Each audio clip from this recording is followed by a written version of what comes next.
Well, it has the potential to become the world's most powerful trading bloc, but will it happen? A renewed political commitment to a free trade club called the Trans-Pacific Partnership was the talk of the region yet today. Its 9 members include Australia, the US, Japan, Korea, but not China.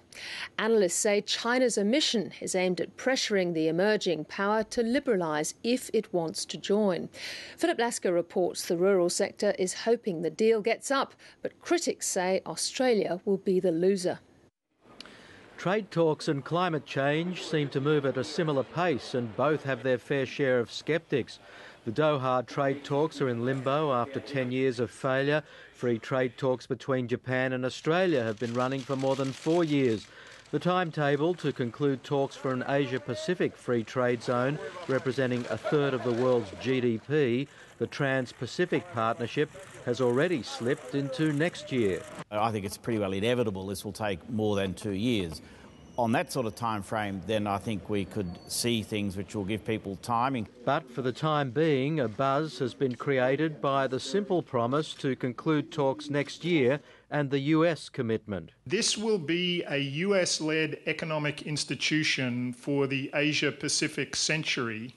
And that's what makes some people nervous, because the US wants an extension of intellectual property rights for pharmaceutical companies. They essentially want the right to charge higher prices for longer periods for medicines, and they want to reduce the ability of governments like Australia to regulate prices through schemes like the Pharmaceutical Benefits Scheme.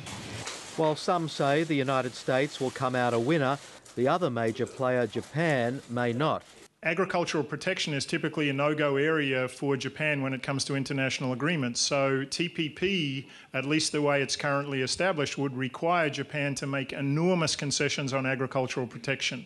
That's why Australian farmers who claim they're unfairly locked out of a number of markets in Asia and the US are hoping the talks lead somewhere.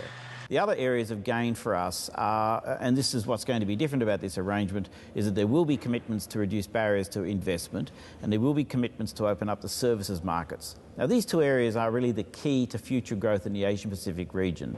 Gain for the services sector, but more pain for manufacturing, according to the unions, as tariffs are removed completely. Tariffs are already very low. We won't have to make very significant reductions in our tariffs. They're already close to rock bottom. Won't make much difference. I think there is an argument that Australia should retain the flexibility to have some tariff protection in some key sectors like the car industry.